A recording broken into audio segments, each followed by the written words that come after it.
Hola, ¿qué tal? Buenos días. Hola Diego, buenos días. Pues si quieres, por favor, compartirnos la pantalla. También está el doctor Palacios. ¿Quieres ir empezando, Diego, en lo que se conecta el doctor? Hoy el seminario pues está a cargo del doctor Diego Coronel, R4. Él va a hablar sobre el papel del sexo en la arquitectura genética de los trastornos psiquiátricos. El día de hoy, tanto el seminario como la sesión clínica las coordina el doctor Jorge Palacios. Yo le agradezco mucho pues su entusiasmo siempre, su colaboración. Y entonces, Diego, si quieres ir empezando, por favor. Gracias. Sí, claro.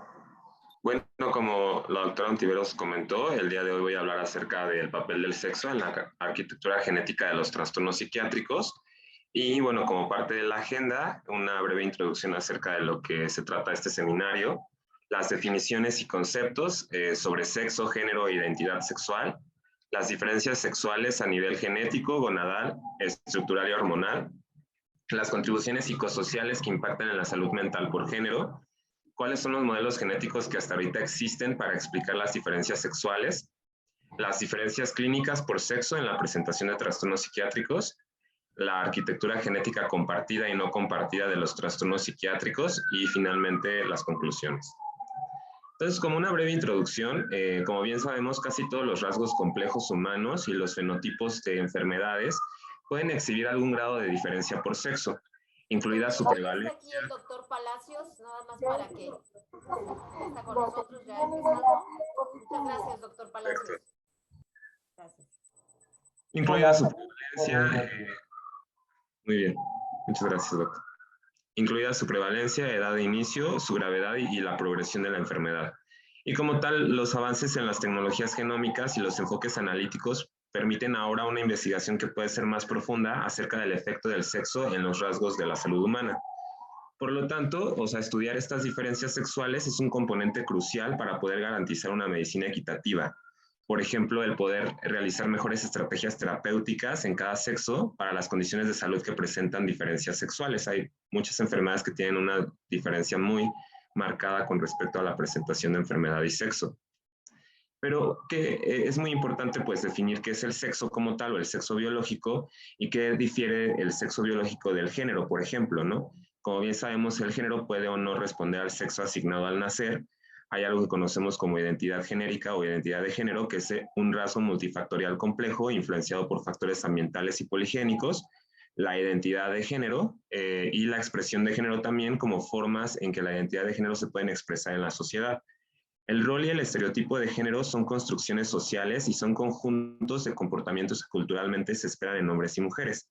La orientación sexual tiene que ver más con la elección de pareja sexual y sentimental, y el sexo biológico se determina examinando los cromosomas sexuales.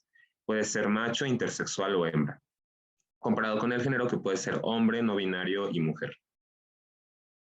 Y bueno, ¿qué puede contribuir entonces a estas diferencias sexuales fenotípicas, ¿no? O sea, hay una gran cantidad de factores que pueden hacer que fenotípicamente una persona se construya como macho o hembra de la especie.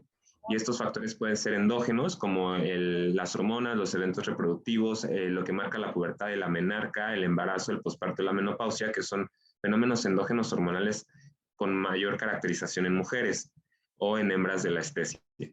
Genéticamente, cromosomas sexuales, ¿no? Polinucleótidos de un solo gen o la propia arquitectura genética pueden explicar estas diferencias. A nivel epigenético, las modificaciones en el DNA, como la metilación, la accesibilidad a la cromatina y la regulación genómica, entre ellas la expresión génica, ¿no? En diferentes regiones a nivel genético, o la regulación sexoespecífica con vías resultantes de las diferencias en la exposición hormonal, así como otros factores exógenos, ¿no? Como estos factores ambientales, la exposición a químicos, el uso de medicamentos, vitaminas, sustancias, agentes infecciosos, incluso la misma ocupación, que puede ser diferente en hombres y mujeres, pueden determinar diferencias sexuales a nivel fenotípico y es muy importante estudiarlas, ¿no?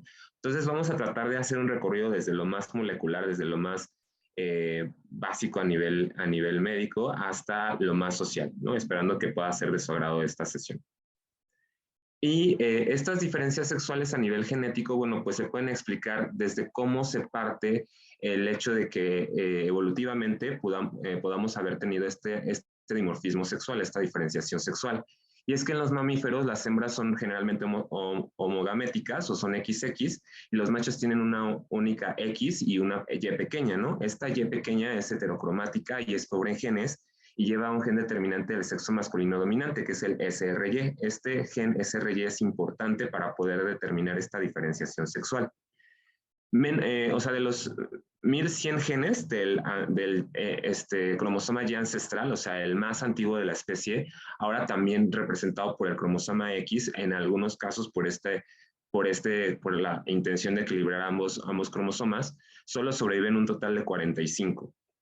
Al estar confinado el cromosoma Y en los machos, muchos de estos desarrollaron una función en la reproducción masculina y se sometieron a una selección positiva, es decir, dejaron de presentarse menos genes en el cromosoma Y con la intención de conservar la reproducción masculina principalmente. Y los complejos cromosomas sexuales del ornitorrinco, por ejemplo, una especie que es diferente, ¿no? Ofrece pistas tentadoras de que el sistema XY de los mamíferos puede haber evolucionado directamente a partir de un antiguo sistema de ZW de los reptiles, es decir, que previo a la caracterización de mamíferos, ¿no? Ya había diferenciaciones sexuales de forma previa, ¿no? En diferentes especies.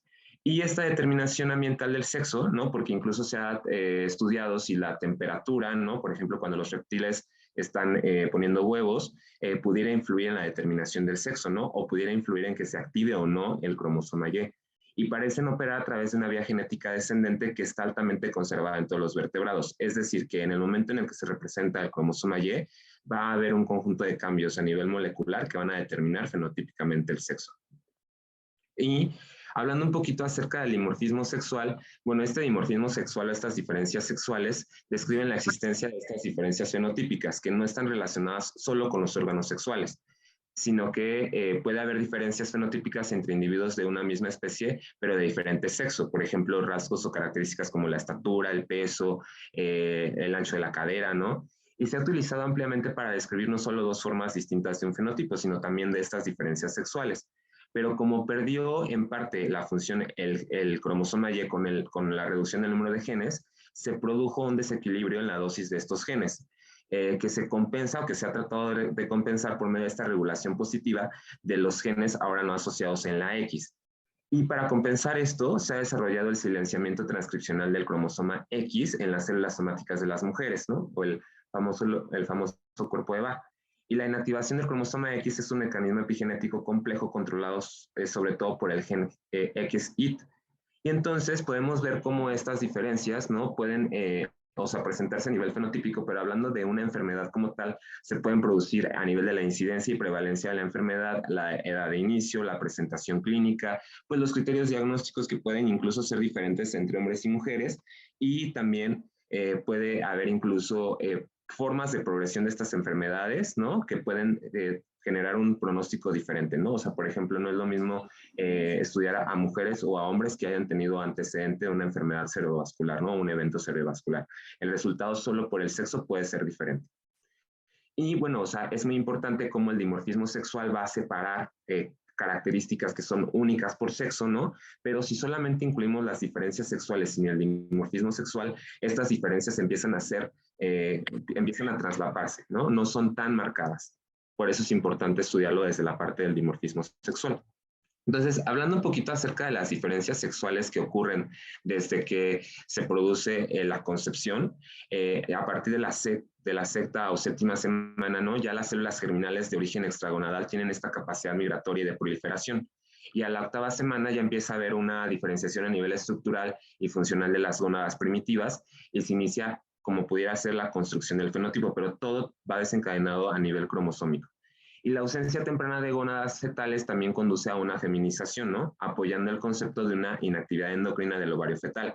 Entonces es bien importante porque a partir del momento en el que los cromosomas se conjugan, ¿no? O sea, que si es XY o XX empieza a haber entonces un juego, una conjunción a nivel hormonal por medio de diferentes vías de señalización en el caso del XY, ¿no? Representado principalmente por la producción de testosterona a nivel testicular, ¿no? Y la promoción a nivel de diferentes células, ¿no? La célula de Sertoli, de Leydig, para poder producir hormonas, ¿no? Que van a ir produciendo esta diferenciación fenotípica.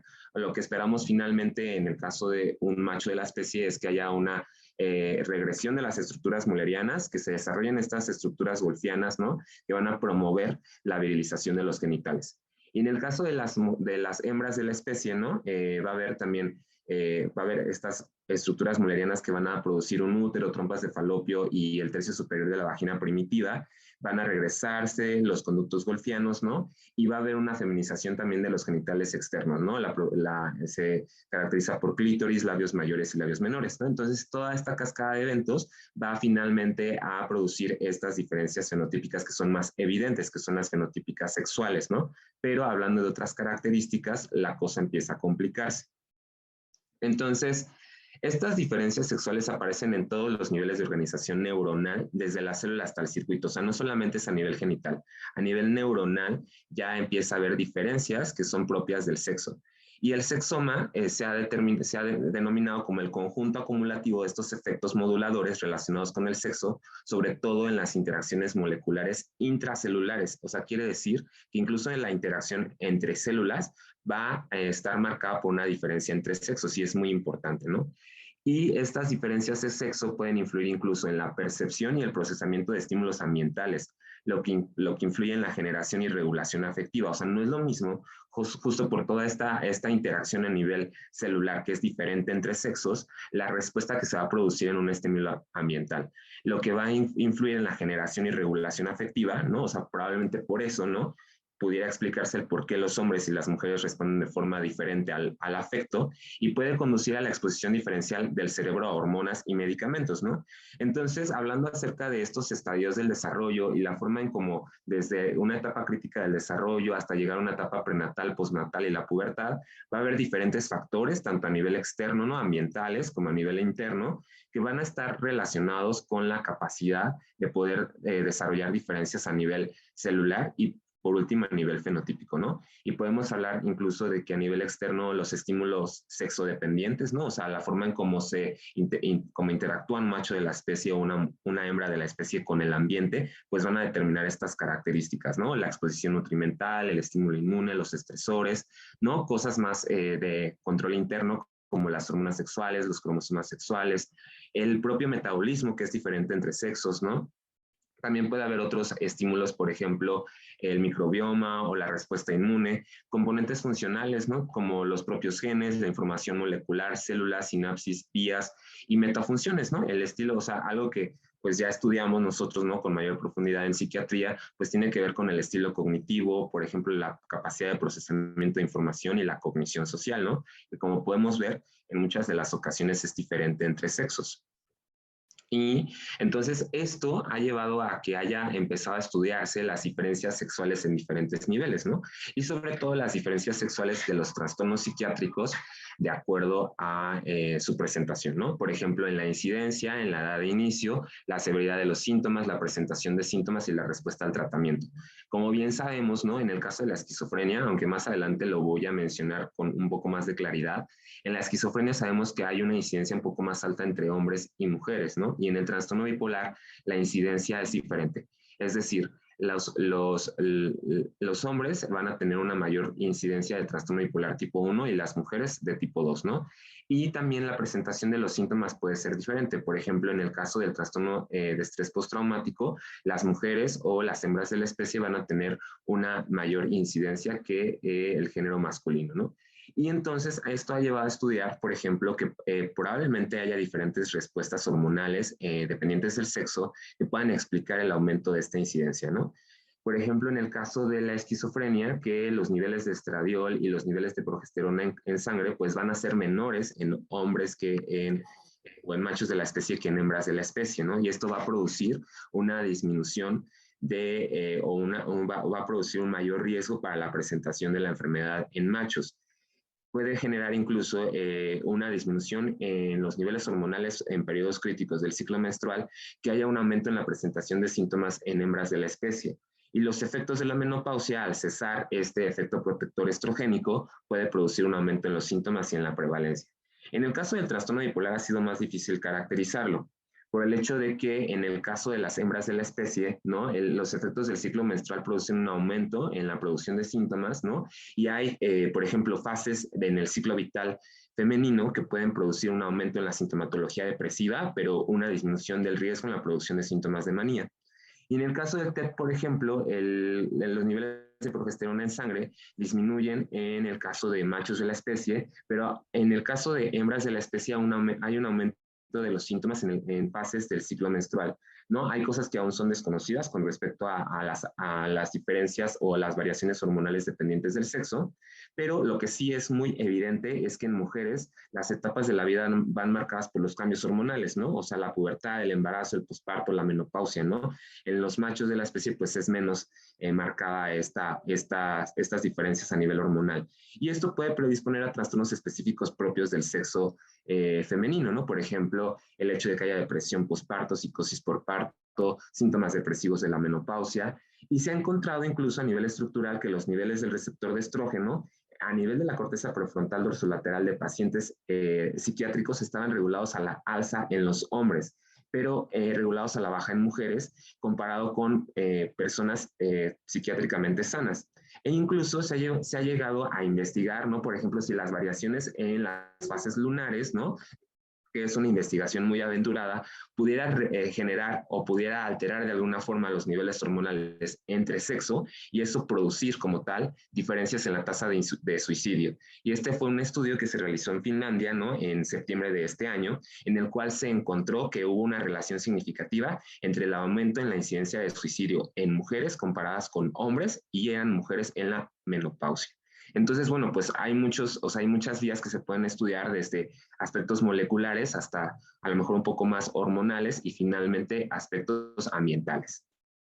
Y bueno, hablando acerca de estas contribuciones psicosociales que no pueden pasar desapercibidas, ¿no? Sobre todo en nuestra cultura, el machismo, como bien sabemos, en el caso de los hombres, es una expresión derivada de la palabra macho, definida como aquella actitud o manera de pensar de quien sostiene que el varón es por naturaleza superior a la mujer.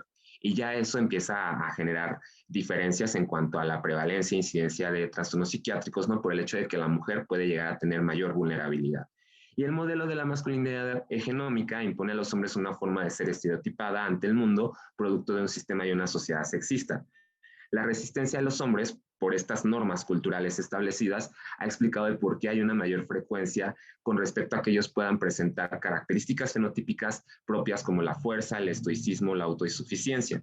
Pero no significa que por eso probablemente la tasa de depresión masculina sea más baja, sino que más bien comparado con mujeres, ellos exhiben una mayor tasa en el consumo de sustancias, en la violencia física y el suicidio. Incluso se ha planteado que probablemente la prevalencia de depresión entre sexos no es diferente, es la misma, pero debido a estas normas sociales, los hombres tienden a solicitar menos ayuda y experimentan más probabilidades de presentar síntomas de depresión comparado con mujeres, que pueden ser síntomas que no están categorizados como bien los conocemos, ¿no? En los hombres puede haber síntomas depresivos que se expresan más bien con irritabilidad, ira, uso de sustancias, asunción de riesgos, impulsividad y participación excesiva en el trabajo. La expresión de esta masculinidad incluye experiencias de vergüenza que van relacionadas con la pérdida del control económico, el incumplimiento de las normas patriarcales y las amenazas a la competencia sexual, las cuales también pueden contribuir al suicidio en machos de la especie.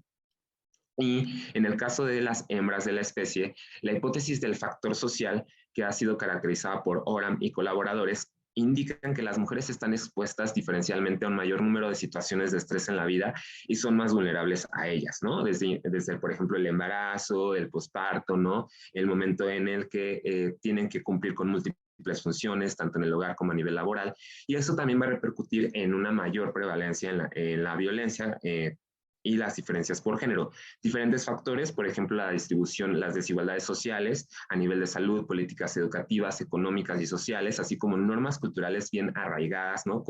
Que desfavorecen al género femenino, van a producir un aumento en el abuso doméstico, la violencia sexual y la victimización. Y eso va a llevar a trastornos como el trastorno de estrés postraumático, la ansiedad y la depresión.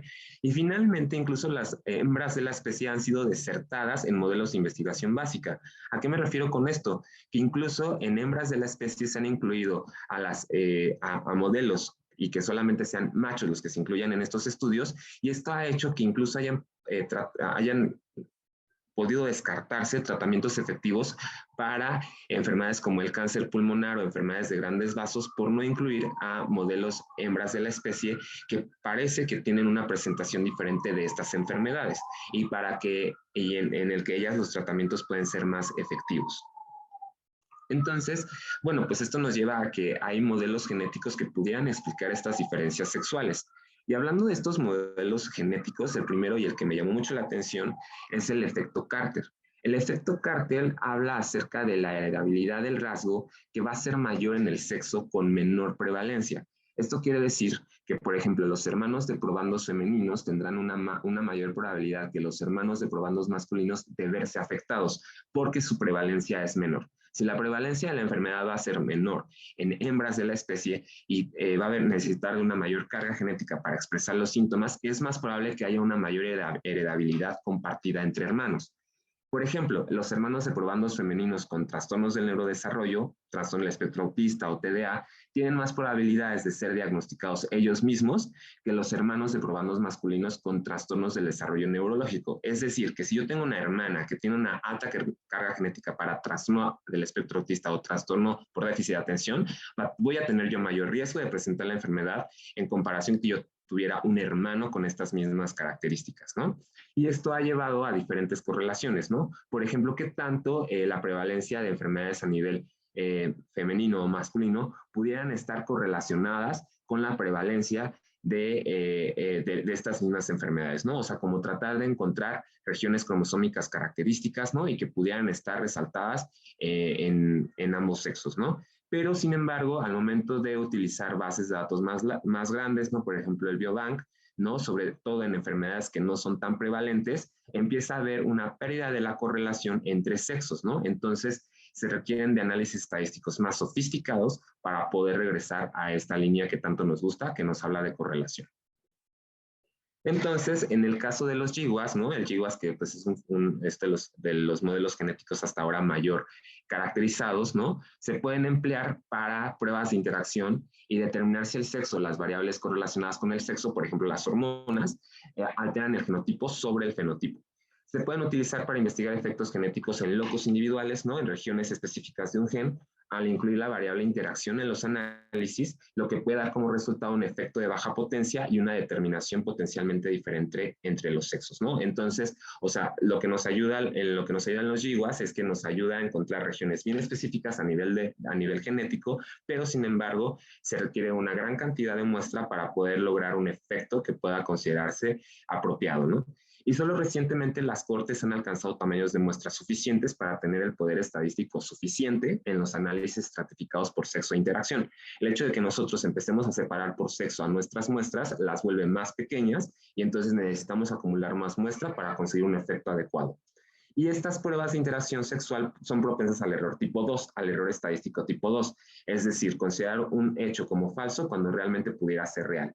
Y esto requiere tamaños de muestra más grandes para detectar diferencias entre dos estimaciones de efectos distintos de cero, ¿no? O sea, de nada nos sirve encontrar una estimación de efecto que sea de 0.0001 cuando tal vez necesitamos un efecto un poco mayor para poder decir con mayor precisión que sí hay diferencias, ¿no? Y los cromosomas sexuales se han excluido de los GWAS debido a enfoques estadísticos para analizar el cromosoma Y haploide, ¿no? O sea, es difícil porque tiene pocos genes y tener en cuenta la inactivación del cromosoma X, ¿no? Que también eso genera un desequilibramiento en el momento de realizar estos análisis estadísticos. Entonces, pues hasta la fecha se ha tratado de estudiar tanto autosomas, ¿no? En polinucleótidos de un solo gen, o cromosomas sexuales, ¿no? Sobre todo el cromosoma X. El cromosoma Y, entonces, sale de esta jugada, ¿no? Por tener pocos genes, nos quedamos con el X y se ha demostrado hasta ahorita que el dimorfismo autosómico ha mostrado un mayor número de regiones en estos polinucleótidos, ¿no? Comparado con el cromosoma X. Esto no quiere decir que no haya diferencias. Sí las hay, pero probablemente sean menores a nivel del cromosoma X y sean mayores a nivel de ciertas regiones autosómicas, ¿no? Y es ahí donde tenemos que empezar a estudiar. Y bueno, esto habla un poquito también acerca de la longitud del cromosoma, ¿no? Y las regiones que se pueden encontrar en el GWAS de acuerdo al número de polinucleótidos que vamos acumulando, ¿no? En nuestra base de datos y que nos permite justo mantener. Y entonces, bueno, finalmente Disculpe que le el efecto interrumpa, de doctor. estos Quienes tengan cromosomas. micrófonos abiertos, por favor, ciérrenlos. Bueno, finalmente el efecto de los cromosomas va, como bien sabemos, a determinar el sexo biológico, ¿no? Típicamente XX o XY, y va a determinar principalmente la diferenciación sexual de las gónadas y la expresión de estas hormonas esteroideas sexuales. La expresión de las hormonas sexuales es uno de los impulsores de la diferenciación a nivel molecular y fenotípico, entonces no va separado. Es justo por eso que es bien importante hablar de la expresión génica y la expresión hormonal. Y bueno, hasta ahorita se ha encontrado, sobre todo en el cromosoma X, estos SNPs, ¿no? En diferentes enfermedades, ¿no? Mayormente acumuladas en diferentes regiones para diferentes enfermedades y sobre todo, bueno, a lo que a nosotros nos puede interesar más es en dónde se encuentran estos SNPs para enfermedades del sistema nervioso central y para enfermedades mentales, ¿no? Hasta ahorita el cromosoma Y no ha tenido ningún SNP de interés, y en parte también el efecto cromosómico pues tiene que ver con esta inactivación del cromosoma X, la expresión génica sesgada por el sexo, por no tenemos Y, tenemos un X que no se expresa, y enfermedades que son de complejo poligénico, ¿no? O sea, como ya vimos, todas las enfermedades, ¿no? Van a estar acumuladas mejor en regiones somáticas que en regiones cromosómicas sexuales. Y la neoploidía va a ser justamente, la neoploidía va a influye en la expresión génica, ¿no? Ha sido un desafío evaluar los efectos aislados de los cromosomas, ¿no? Justo por esto, porque, o sea, casi todo se expresa a nivel de regiones somáticas o a nivel de regiones que no son cromosómicas sexuales, ¿no? Pero queremos saber si ahí a nivel cromosómico sexual se expresa algo y que pueda generar diferencias a nivel de sexo, ¿no? Y también existe otro factor confusor, el efecto propio de las hormonas gonadales. Entonces han tratado de realizarse modelos que prioricen los genes sobre las hormonas y contribuyan a los efectos cromosómicos. O sea, ha sido bastante difícil, ha sido todo un reto en la investigación básica, porque se han tratado de crear modelos, ¿no? A través de ratones sin gónadas, ¿no? Por ejemplo, knockout, y ratones de 4 genotipos centrales, es decir, que sean ratones XX, pero con ovarios o testículos, ¿no? Y ratones XY con ovarios o testículos. Entonces, aquí estamos jugando con los cromosomas y la expresión fenotípica, con la intención de probar que solo los cromosomas como tal, ¿no? Aunque la expresión fenotípica sea diferente, puedan tener una relación con la producción de síntomas, ¿no? De algún tipo de enfermedad en particular. Y en los modelos de transcriptómica, ¿no? Los modelos de transcriptómica a mí me parecen, o sea, estos modelos genéticos que son pues los más dinámicos, ¿no? Justo porque el perfil transcripcional o el transcriptoma de un tejido es la colección de estas transcripciones de genes presentes en las células. El transcriptoma va a proporcionar una ventaja sobre un fenotipo de tejido o célula y su dinámica molecular. Es decir, nos va a ir diciendo paso a paso cómo se va a comportar molecularmente la célula, ¿no? Y va a reflejar cómo se adapta a esta en el ambiente. Los cambios transcriptómicos en genes tempranos inmediatos se pueden observar en cuestión de minutos después de un estímulo. Entonces es muy fácil, bueno, no es muy fácil, o sea, analizarlo y todo esto, pero es muy fácil poderlo estudiar, ¿no? En el sentido de crear modelos experimentales que nos permitan obtener resultados objetivos de estos modelos de experimentación. Y en un estudio del transcriptoma postmortem de 12 regiones del cerebro en 137 donantes adultos, Trabzon y colaboradores informaron sobre la expresión génica con sesgo sexual para 448 genes, 2.6% de los genes expresados, y destacó las diferencias entre las regiones del cerebro con respecto al grado de diferenciación sexual a nivel transcriptómico, siendo la corteza visual primaria la que exhibe la mayoría de las diferencias, es decir, que probablemente regiones de la corteza cerebral específicas tengan una actividad dinámica transcriptómica que sea diferente entre sexos. Y bueno, ya hablando acerca de las diferencias clínicas por sexo en la presentación de trastornos psiquiátricos, hablando sobre todo de la depresión, ¿no? Que es como lo más caracterizado, ¿no? De lo que más sabemos, en hembras de la especie existe un aumento en el doble de la prevalencia de TM por todos estos factores, ¿no? Una prevalencia de la distimia de 2 a 3 veces mayor en aumento, junto con un 3 veces mayor riesgo de trastorno afectivo estacional.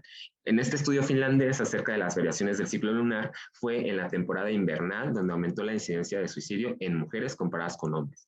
Durante el episodio depresivo pueden presentarse síntomas ansiosos atípicos o más síntomas somáticos. También puede haber mayor gravedad de síntomas, mayor carga metabólica y alteraciones en el sueño en hembras de la especie. Las alteraciones afectivas son más intensas durante los periodos de cambio hormonal reproductivo, no es lo mismo la fase lútea del ciclo como el puerperio o la perimenopausia, y pueden ser menos felices que los hombres. Estudios cualitativos han caracterizado esto y han dicho que éstas se encuentran con una presión cada vez mayor para tener éxito en múltiples niveles, el trabajo, la familia y la sociedad. Esto no ocurre con los machos de la especie. Sin embargo, en ellos es más probable que se sume el consumo de sustancias, la irritabilidad, la asunción de riesgos, la impulsividad y la participación excesiva en el trabajo como síntomas de depresión. Tienen más probabilidades de olvidar episodios de depresión previa. Rara vez lo interpretan como un signo de enfermedad mental, viéndolo como un indicador más bien de enfermedad física. Ellos van a tener mayor somatización de los síntomas y van a acudir con médicos generales, ¿no?, en vez de acudir con un servicio de salud mental. Un perfil de síntomas exteriorizantes que aumenta la probabilidad de suicidio y 60% de ellos habían acudido ya previamente a un servicio de atención médica. El rol de género masculino puede predecir hasta un 50% de los intentos de suicidio y son contribuyentes del suicidio, la pérdida del control económico, el incumplimiento de las normas patriarcales y las amenazas a la competencia sexual. Y tienen genes como tal relacionados con la sinapsis que se encuentran disminuidos, ¿no?, y que predisponen al suicidio en machos de la especie, mientras que en mujeres hay un mayor número de expresión sináptica. Y también se ha tratado de estudiar si la inflamación pudiera estar regulada por una interacción de estrés entre sexo y sugiere que diferentes tipos de células podrían estar involucradas en la respuesta al estrés en ambos sexos. Solo el 30% de los genes expresados diferencialmente se comparten entre hombres y mujeres. El 70% son dimórficos, son diferentes en ambos sexos, y esto pues hace que las cosas se vuelvan interesantes para proponer tratamientos específicos por sexo. Sin embargo, siempre va a haber factores artefactuales o factores que nos van a hacer ruido y que van a contribuir a las diferencias de género en la depresión. Y pueden ser los factores biológicos como el estrés, el neuroticismo, la propia hiperactividad límbica, la respuesta al tratamiento farmacológico y los modelos de diátesis-estrés. Y a nivel del trastorno bipolar, aunque la prevalencia casi es igual entre sexos, hay un mayor riesgo en mujeres de trastorno bipolar tipo 2 y hipomanía, ciclos rápidos y episodios mixtos. En el género femenino es el principal factor de riesgo para desarrollar, el género femenino puede ser el principal factor de riesgo para desarrollar hipotiroidismo durante el tratamiento con litio comparado con machos de la especie. Los episodios maníacos a lo largo de la vida son significativamente mayor en hombres. Tienen el doble de probabilidad de tener un antecedente de manía unipolar, un 30% versus un 15% en hembras de la especie. Y el sistema del receptor de cortisol a nivel frontal ha mostrado cambios selectivos en la amígdala en varones bipolares a nivel de la expresión del RNM mensajero para este receptor de cortisol, pero no en mujeres ni en pacientes con TDM. Entonces hay una diferencia sustancial en la expresión del receptor de cortisol desde la regulación del RNMA mensajero en machos de la especie comparado con hembras de la especie. Y en el caso de esquizofrenia, la verdad es que ha habido modelos bastante interesantes de estudio, ¿no? Por ejemplo, se han realizado cortes genéticas de esquizofrenia y trastornos autoinmunes, donde se ha tratado de ver si la vía del complemento tipo 4 pudiera tener a nivel alélico diferencias con hombres y hembras de la especie, ¿no? Muchas mujeres con esquizofrenia, incluso en la fase prodrómica no tratada, experimentan deficiencia de estradiol y disfunción gonadal. Aquí el estradiol siempre va a ser el bueno de la película, ¿no? El que va a proteger, el que va a prevenir el riesgo en hembras de la especie, y esto podría haberlas puesto después, o sea, estas deficiencias de estradiol en estas mujeres estudiadas podía predisponerlas a mayor riesgo de psicosis y también a hiperprolactinemia inducida por estrés. Y también existen diferencias sexuales en las respuestas antipsicóticas, pero los efectos endocrinos específicos del sexo sobre la enfermedad y la respuesta a los antipsicóticos son muy complejos de estudiar. O sea, hasta ahorita no podemos decir, ¿no?, que debido a diferencias genéticas principalmente va a haber una mayor respuesta a un tratamiento antipsicótico en machos comparado con hembras de la especie. Y los hombres tienen un ajuste premórbido más deficiente y presentan peores síntomas negativos y menos depresivos que las mujeres, lo que puede explicar su peor resultado a medio plazo según una serie de medidas, ¿no?, que todas bien sabemos a nivel clinimétrico. Entonces, bueno, aquí nuevamente en este modelo, desde la fase prenatal hasta la fase postnatal, en machos y hembras de la especie, por diferentes interacciones en polinucleótidos, lipopolisacáridos y estrés, ¿no? Por ejemplo, en machos, y en hembras, interleucinas, estrés, diferentes regiones a nivel génico alteradas, ¿no? Y sumándose a nivel postnatal otros factores de riesgo, tanto ambientales como inflamatorios, pueden producir un fenotipo característico de síntomas, ¿no? Tanto en hembras como en machos de la especie, y finalmente fenotipos moleculares específicos, ¿no? Aumento en la expresión del receptor de dopamina en machos de la especie, en corteza prefrontal, disminución de las espinas dendríticas, menor expresión del receptor de glucocorticoides, menor expresión de testosterona a nivel sérico, menor mielinización, aumento en la producción de serotonina, menor glutamato, ¿no? Y en el caso de hembras de la especie, ¿no? Se ha observado hasta ahorita una caracterización fenotípica menos particular, ¿no? Sobre todo porque, bueno, se presupone que los machos de la especie están más alterados, ¿no? Y solamente se ha encontrado bien caracterizado por esta influencia genética, alteraciones a nivel de progesterona y aumento del receptor de glucocorticoides a nivel hipocampal. Y también en los trastornos relacionados con el estrés, tanto el hipotálamo como el sistema corticolímbico han mostrado patrones de activación y morfología sexualmente dimórficos. Los estudios de alto rendimiento presentados hasta ahora sugieren que estos cerebros masculinos y femeninos responden de forma diferente al estrés y de una manera específica de acuerdo a la región de interés. Se ha demostrado que las mujeres tienen una mayor actividad a nivel de cortisol, a nivel del eje hipotálamo hipófisis adrenal, en respuesta al estrés y una menor retroalimentación negativa. El hipocampo y la amígdala tienen una mayor activación para las mujeres en respuesta a emociones negativas. En conclusión, o sea, ante un estímulo estresante, ¿no? Por estas características fenotípicas y estructurales, las mujeres van a expresar más síntomas y van a estar fenotípicamente mejor caracterizadas. Y hombres y mujeres difieren en cuanto a su capacidad de afrontamiento y habituación molecular y conductual a la exposición al estrés. Esto tiene que ver con la retroalimentación negativa del eje y el proceso de adaptación a estresores que están influenciadas por estrógenos nuevamente.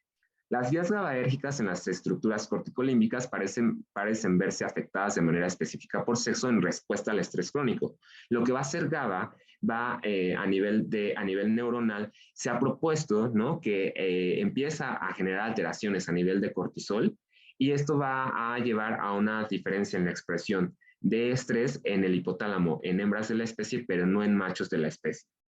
Por el contrario, con el estrés de restricción repetida, la resonancia magnética ha regulado a la baja la actividad hipocampal en los machos, pero se regula a la alza en las hembras, lo que pudiera suponer, ¿no? Que ante un miedo condicionado o ante una habituación al miedo, va a ser más difícil extinguir este miedo en hembras de la especie que en machos de la especie. ¿Por qué? Porque se mantiene activo el hipocampo, ¿no? Por los glucocorticoides, por GABA y por estradiol. Y bueno, hablando un poquito acerca del trastorno obsesivo compulsivo y un estudio que se realizó aquí en el instituto con la doctora Betty Camarena, el trastorno obsesivo compulsivo puede ser más común entre los hombres en la infancia, pero es más común entre las mujeres en la adolescencia y la edad adulta. Hay diferencias, ¿no? Los hombres tienden a informar una edad de inicio más temprana y presentan síntomas relacionados con pensamientos blasfemos. Las mujeres a menudo describen el inicio de los síntomas durante o después de la pubertad o ya después durante el embarazo y se presentan con síntomas relacionados con la contaminación y obsesiones agresivas. Las mujeres también tienden a reportar una depresión y ansiedad significativamente más altas. Existe, por lo tanto, a nivel génico, una asociación sexualmente dimórfica entre el trastorno obsesivo compulsivo y un polimorfismo relacionado con variaciones a nivel de la actividad de la monoaminoxidasa. Esta diferencia se ha asociado más fuertemente con mujeres que presentan TOC que con hombres en esta muestra de pacientes mexicanos, ¿no?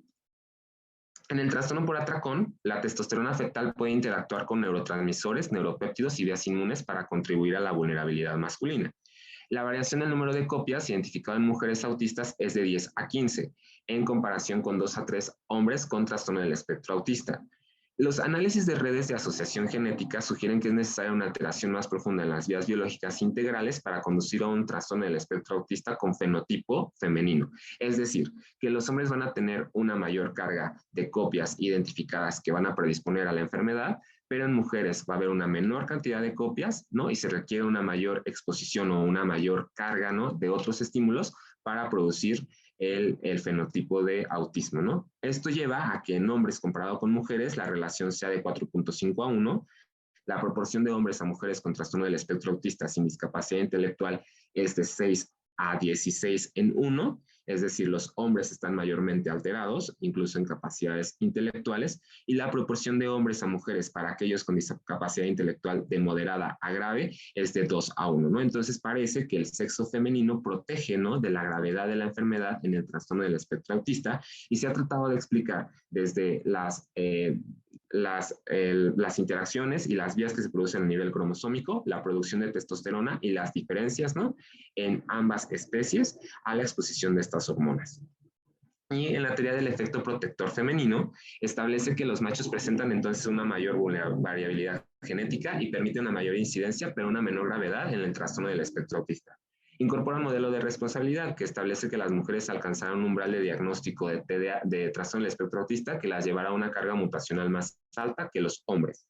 Y las familias de mujeres con trastorno del espectro autista tendrán mayor probabilidad de verse afectadas que los familiares de hombres con trastorno del espectro autista. Entonces, estas mujeres, ¿no?, van a ir cargando con los genes a lo largo de generaciones, van a pasar desapercibidas y van a estar pues afectando al hermano, al tío, al hijo de la especie, ¿no?, con la expresión de síntomas propios del trastorno del espectro autista, ¿no? Este factor de protector femenino se ha tratado de explicar por la inactivación del X, por una menor exposición a testosterona. Para ambos sexos existe lo mismo a nivel génico, ¿no?, a nivel de polinucleótidos de un solo gen, genes con riesgo de interacción, transcriptomas sexoespecíficas y diagnósticos basados. También ha habido solamente investigaciones realizadas hasta ahorita que son mayormente en población masculina. Incluso no sabemos, ¿no?, si pudiera ser que las mujeres expresan síntomas de trastorno del espectro autista diferentes a los que se conocen o los que están categorizados en nuestra Biblia morada. Y la vulnerabilidad masculina son aquellos genes que están mayor representados en cerebros masculinos. Los haplotipos del cromosoma Y pueden incrementar el riesgo y las ratas masculinas pueden mostrar un decremento en diferentes vías de señalización a nivel del núcleo accumbens. Y finalmente la testosterona fetal se relaciona con vías, procesos y proteínas relacionadas con el trastorno del espectro autista. O sea, a nivel hormonal, la testosterona fetal va a interactuar con vías de señalización molecular que pudieran estar relacionadas con la producción de síntomas. Y la enfermedad de Alzheimer, ¿no? Se ha tratado de ver que después de la edad avanzada el principal factor de riesgo es la aparición tardía en el caso del sexo femenino. Cada 3 pacientes con enfermedad de Alzheimer son mujeres y las mujeres posmenopáusicas contribuyen a un 60% de todos los afectados y se ha propuesto la hipótesis del estrógeno que pudiera contribuir a la disparidad de género. Las hormonas sexuales, en particular el 17-beta-estradiol, pudieran ejercer un efecto protector. Cuando baja el beta-estradiol al inicio de la menopausia, pudiera haber una disminución en la función de regiones importantes como en el área del pensamiento, aprendizaje, memoria, ¿no? Y estos receptores de estrógenos presentes en la corteza, en estas áreas que son importantes para funciones cognitivas, van a la baja después de la disminución de la producción hormonal de estradiol, lo que genera que las mujeres, se podría explicar, pudieran tener un mayor riesgo de presentar Alzheimer. Y ahora sí, en el trastorno por atracón, se ha reportado también una mayor proporción en mujeres. De nuevo, las hormonas gonadales juegan aquí un papel bien importante que no nos permite estudiar lo que genéticamente pudiera encontrarse, ¿no? Y los efectos hormonales van desde organizativos, activantes, ¿no?, que pueden ser transitorios. Tiene que ver con las diferentes etapas de producción de estradiol y de progesterona en los ciclos menstruales, y que esto puede hacer que los estrógenos aumenten el riesgo de atracones, la testosterona proteja del riesgo y el impacto hormonal puede ser mayor para las personas con otros factores de riesgo. En el trastorno por atracón ha sido más difícil estudiar el componente genético justo porque la parte del temperamento, las hormonas y los factores psicosociales hacen muchísimo ruido o hacen mucho artefacto para encontrar regiones específicas de estudio. Y bueno, algo que finalmente ha ayudado muchísimo a avanzar en este tipo de investigaciones que integran desde la parte genética hasta la parte comportamental ha sido el trastorno por consumo de alcohol. Ha habido diferencias bien significativas por el hecho de que las mujeres, por ejemplo, beban más, ¿no?, para aliviar la angustia psicológica comparada con niños. La impulsividad, ¿no?, al momento de beber ha sido mayor caracterizada en hombres adolescentes. Las mujeres informan mayor historial de consumo de alcohol comparado con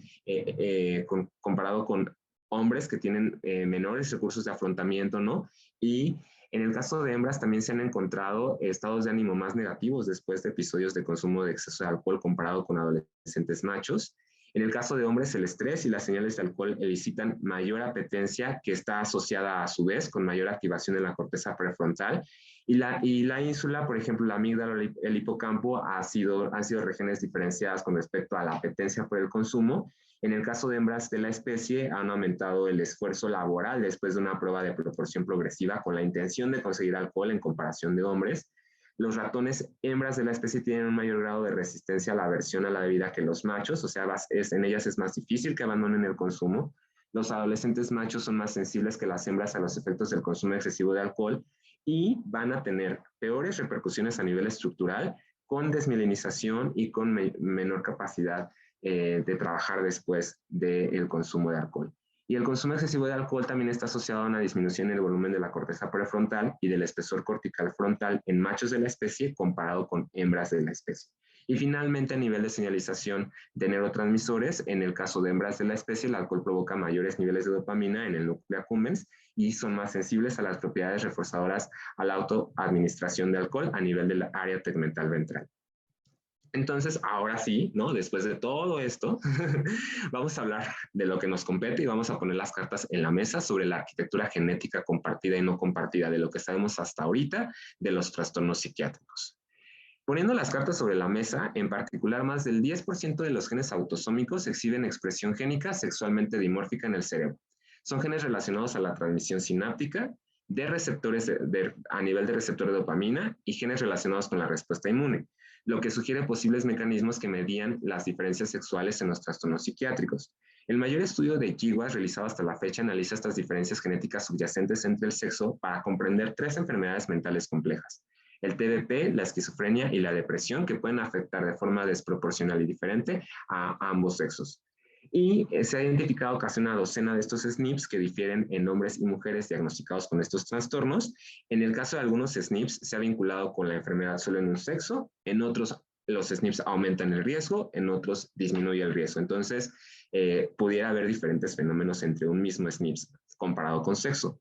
Y los genes que albergan estos SNPs se han vinculado a vías de desarrollo vascular, inmunológico y neuronal, proporcionando pistas sobre la interacción entre la salud mental, la salud cardiovascular y la salud neurológica.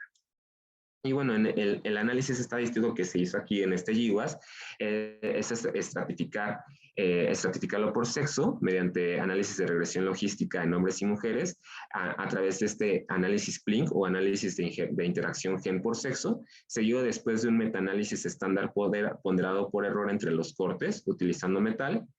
Las estadísticas de resumen se ingresaron después a una regresión de puntaje de desequilibrio de ligamiento, ¿no? Para ver si no había ahí variaciones entre la carga genética y las bases de datos para estimar justamente esta heredabilidad basada en el SNP autosómico específico por sexo para cada trastorno y después realizar correlaciones genéticas bivariadas dentro y entre los trastornos, que es lo que estamos viendo aquí, ¿no? Entonces, al calcular esta heredabilidad por trastorno de acuerdo al sexo, entonces ya empezamos a ver ahí esas diferencias, ¿no? Lo que nos hace ir organizando nuestros datos, o sea, todos estos análisis nos permiten ir organizando nuestros datos para después hacer análisis comparativos y encontrar diferencias si es que las hay, ¿no? Después se hace esta regresión lineal con efectos principales para tratar de bajar el ruido de estas variables confusoras y finalmente modelos de regresión secundaria que incluyen controles adicionales de otros SNPs, ¿no? Que pudieran tener justamente una interacción ahí no tan directa, pero probablemente indirecta, ¿no? O sea, a lo mejor un SNP que es vascular, pero pues que tiene que ver el componente vascular con la parte neurológica, tal vez por este sustento biológico, y entonces se mete al análisis, ¿no? Y los análisis basados en genes se realizaron con MAGMA, tratando de alcanzar una P significativa de 10 a la menos 6. O sea, no era una P de 0.05, ¿no? Sino una P mucho más estricta. Y las pruebas de enriquecimiento de conjuntos de genes determinaron si los SNPs casi significativos, ahí le bajaron un poquito, 10 a la menos 4, se agrupaban en rutas biológicas que caracterizaban la similitud funcional de los genes implicados por esta interacción gen por sexo. Aquí de nuevo, aquí fue cuando ya hicieron las correlaciones, ¿no? De nuevo tratan de encontrar locus de rasgos cuantitativos en regiones específicas de expresión para tratar de interpretar estos SNPs, ¿no? Tratan de jugar con la significancia estadística para hacer más riguroso la prueba estadística y las modificaciones dependientes del sexo de los efectos alélicos en los autosomas y el cromosoma X pueden contribuir también a estas diferencias sexuales en la prevalencia de la enfermedad. Entonces aquí de nuevo meten otras covariables, ¿no? Fenotípicas clínicamente bien caracterizadas cosas, ¿no? Por ejemplo, la presión arterial, la relación cintura-cadera, para tratar de ir quitando todos esos SNPs, o sea, porque finalmente son muchas regiones, son miles de regiones, entonces vamos quitando estas regiones que influyen en enfermedades físicas, ¿no? Y nos vamos quedando cada vez con menos, ¿no? De los miles de SNPs que había, ¿no? Nos quedamos con una cuanta docena de SNPs. Y estas diferencias cuantitativas de riesgo, ¿no? También explican la diferencia en la incidencia que puede deberse al efecto protector femenino-masculino, que era de lo que habíamos hablado antes, por las hormonas principalmente, por lo que un sexo puede requerir una mayor carga de riesgo genético para cruzar el umbral de manifestación de la enfermedad. Por eso fue tan importante jugar con estas significancias estadísticas, ¿no? A lo mejor las hembras de la especie requerían menor carga y por eso necesitaban una P muchísimo más baja, o en los machos de la especie una mayor carga y una P mucho más baja. Y ya en los resultados se encontraron 3 regiones nada más, ¿no? O sea, después de hacer todo esto, los hallazgos de interacción gen por sexo en este estudio implicaron SNPs con vías relacionadas a excitación neuronal, regulación inhibidora del desarrollo, funcionamiento cerebral y vías inmunes y vasculares. NKIN2, ¿no? Que es un gen que está relacionado con la actividad de la ATPasa adenosina trifosfatasa, regula el potencial de membrana neuronal, los flujos transmembrana de calcio y los neurotransmisores excitadores y la diferenciación del sistema nervioso, ¿no? Se expresa desde etapas tempranas a nivel embrionario y se ha asociado previamente con la capacidad cognitiva y el riesgo de esquizofrenia. ¿Qué pasó cuando metimos este SNP en esquizofrenia y trastorno bipolar por sexo? Hubo un efecto en espejo. Quiere decir que en hembras de la especie hubo la mayor actividad alélica de este SNP generó un aumento en el riesgo de la enfermedad en hembras de la especie, una disminución del riesgo de enfermedad en machos de la especie, y en el caso de trastorno bipolar hubo un efecto protector o de disminución de riesgo en hembras de la especie y hubo mayor riesgo en machos de la especie para esta enfermedad, lo que pudiera explicar por qué la prevalencia de ambos trastornos es diferente, ¿no? O por qué se comporta así, ¿no? Y en el caso del IDO2, que es un gen inmunoregulador que participa en el catabolismo del triptófano en la vía de la quinoneurina, tiene funciones implicadas en los 3 trastornos, ¿no? Y que han llevado también a efectos opuestos en los diferentes trastornos. Aquí en el caso de IDO2, el aumento en la expresión llevó a un aumento en el riesgo en machos de la especie, una disminución en el riesgo en hembras. En trastorno bipolar fue al revés, aumentó el riesgo en hembras, disminuyó el riesgo en machos. Y en el caso de esquizofrenia aumentó el riesgo en machos de la especie y disminuyó el riesgo en hembras de la especie. IDO2, como finalmente tiene que ver con el catabolismo de triptófano, se ha encontrado elevado, ¿no? O se ha encontrado elevada su expresión en líquido cefalorraquídeo y cerebros postmortem en esquizofrenia y trastorno bipolar, mientras que en niveles plasmáticos disminuidos en trastorno depresivo mayor, ¿no? Que tiene que ver, ¿no? Porque hay o sea, estas muestras probablemente también incluyeron mayores hembras de la especie, ¿no? Entonces aquí hubo un efecto protector, ¿no? Y dada la evidencia reciente que implica a las vías de la quinoneurina como un vínculo entre la activación inmune cerebral y el riesgo del trastorno y estas diferencias sexuales con respecto a mecanismos inmunes, es plausible que IDO2 tenga diferentes efectos sobre el riesgo de esquizofrenia en hombres y mujeres a través de la expresión diferencial de la quinoneurina entre los sexos. De hecho, estas diferencias sexuales en la expresión de IDO2 también se identificaron como críticas durante la pubertad, siendo la pospubertad la aparición de las diferencias sexuales de este SNP particularmente para trastorno depresivo mayor y esquizofrenia.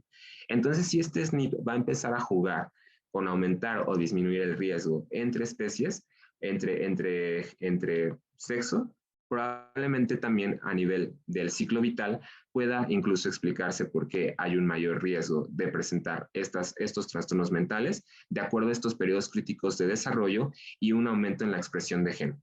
Si aumenta la expresión del gen y entonces va a haber un mayor estímulo por parte de hormonas, esto va a generar que haya diferencias con respecto a la prevalencia del trastorno. Y en TESIM, el locus más fuertemente identificado con análisis de interacción gen por sexo para esquizofrenia ha estado o se ha estudiado porque participa en la regulación positiva de la vía de señalización WNT beta-catenina y tiene un papel central en procesos neuronales fundamentales como la sinaptogénesis, la guía de axones y el desarrollo de dendritas. Produce alteraciones a nivel de GABA, empezando por ahí, generando diferencias sexuales en la migración del desarrollo neuronal que contienen al receptor de estrógeno en el hipocampo. En trastorno depresivo mayor, los análisis específicos del tipo celular revelaron que los hombres con trastorno depresivo mayor mostraron aumentos transcripcionales de este gen, y las mujeres con trastorno depresivo exhibieron disminuciones transcripcionales con los genes relacionados con oligodendrocitos y microglía. Oligodendrocitos y microglía que participaban principalmente a nivel de señalización de GABA y que probablemente pudieron influir en que hubiera una disminución en la transcripción. Los estrógenos aquí nuevamente jugaron un rol en el remodelamiento sináptico del hipocampo, en la densidad de las espinas dendríticas, y también el bloqueo del receptor N-metil de aspartato, bloqueando la formación sináptica, y el tratamiento con estrógenos favoreciendo la memoria en hipocampo. Lo que quiere decir es que al expresarse T-sim, actúa a nivel de la WNT beta-catenina, trabaja en la señalización de GABA, y la señalización de GABA finalmente va a tener que ver con la expresión de estrógenos, y esto va a producir cambios a nivel transcriptómico y estructural que van a generar estas diferencias en la presentación de la enfermedad por sexo. Y bueno, finalmente se ha tratado de estudiar, ¿no? Entrando a la discusión, ¿no? Cómo estos estudios con animales han demostrado diferencias sexuales en la densidad y morfología, tanto en microglía, porque estos hallazgos, ¿no? A nivel de este último SNP tuvieron que ver con células principalmente relacionadas a vías inflamatorias, y cómo estas alteraciones en la expresión génica van a llevar a una diferencia en cuanto a la dinámica de estas células inflamatorias, y empezar a desarrollar alteraciones o más bien cambios estructurales en diferentes niveles. Por ejemplo, a nivel del área preóptica hipotalámica, hipocampo y amigdalina.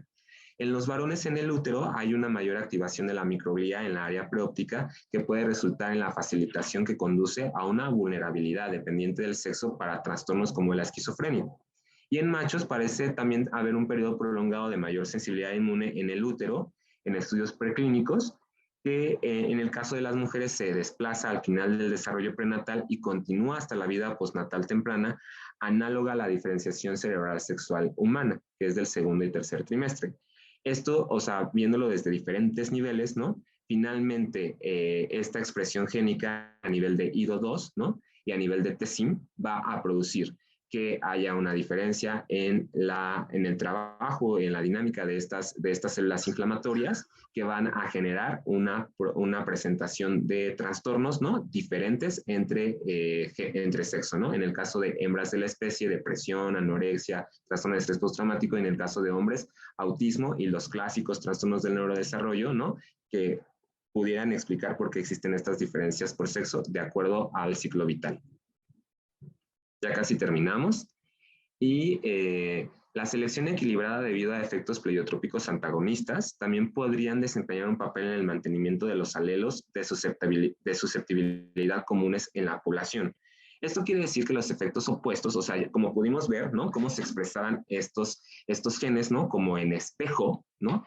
Este efecto opuesto puede sugerir la posible presencia de un cambio genético para la progresión a cualquiera de las enfermedades, además de los factores de riesgo genéticos compartidos, pero a la vez permitir que esta expresión génica sobreviva a nivel generacional y se mantenga el equilibrio.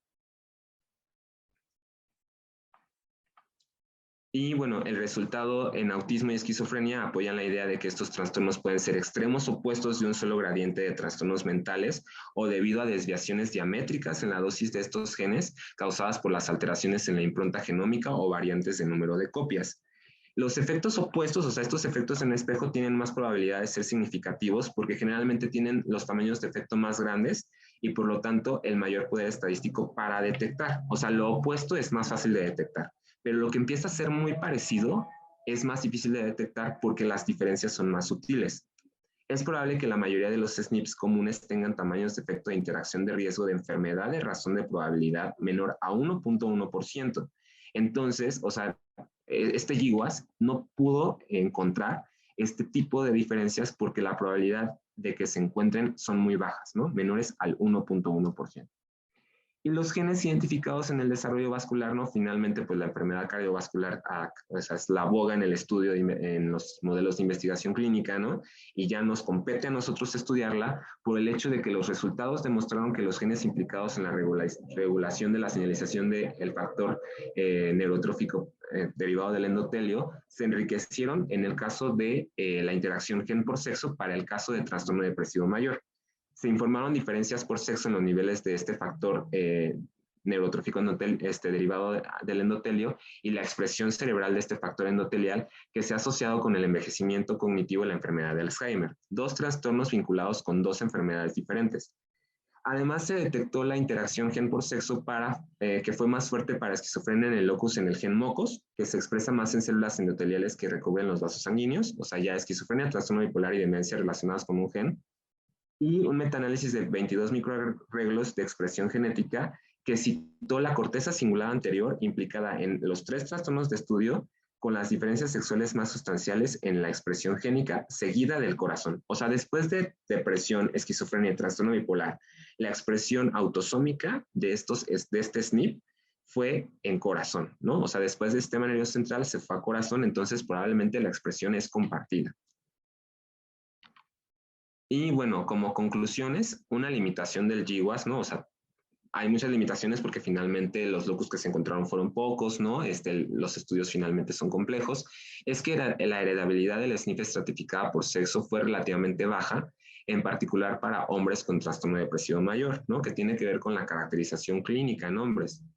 Las correlaciones genéticas entre los sexos fueron altas y solo difirieron significativamente para esquizofrenia y trastorno bipolar. La falta de datos clínicos detallados impidió el examen de cuestiones importantes relacionadas con el tipo de síntoma, la gravedad, la edad de aparición y los déficits cognitivos. Es decir, no metimos todas estas variables en el estudio, ¿no? Bueno, no las metí yo los autores que estudiaron el GWAS. Y las explicaciones alternativas para las diferencias sexuales en la incidencia, la presentación y curso incluyen interacciones genotipo por ambiente, implicando la regulación hormonal gonadal de genes, que sabemos por estudios clínicos en animales que son dependientes de sexo, y los datos cuantificados pueden verse influenciados por una variedad de factores artefactuales bien difíciles de controlar, que incluso pueden, después de conceder contribuciones de factores sociales, parece, pues, o sea, hacer ruido, ¿no? Pero sin embargo dar a la luz los fuertes fundamentos biológicos que existen, ¿no? O sea, el hecho de haber encontrado 12 regiones de interés significativas y 3 relacionadas con trastornos psiquiátricos de enfermedades mentales graves, pues ya nos da una luz de lo que pudiera estar pasando a nivel molecular. Y bueno, finalmente, se debe comprender estos fundamentos biológicos que conducen a las diferencias sexuales observadas no solamente en trastornos mentales, sino en enfermedades humanas, que son fundamentales para desarrollar diagnósticos y terapias basadas en el sexo y así hacer realidad la promesa de la medicina de precisión. Y dada la evidencia generalizada de las diferencias sexuales en los fenotipos, tanto a nivel del organismo como a nivel molecular, los estudios futuros de rasgos complejos deberían integrar análisis genéticos que sean integradores, es decir, que incluyan estudios de proteómica, transcriptómica, ¿no? Y todas las ómicas que puedan dilucidar la cascada de efectos moleculares que contribuyen a rasgos sexualmente diferenciados. Entonces, eso sería todo de la sesión y muchas gracias.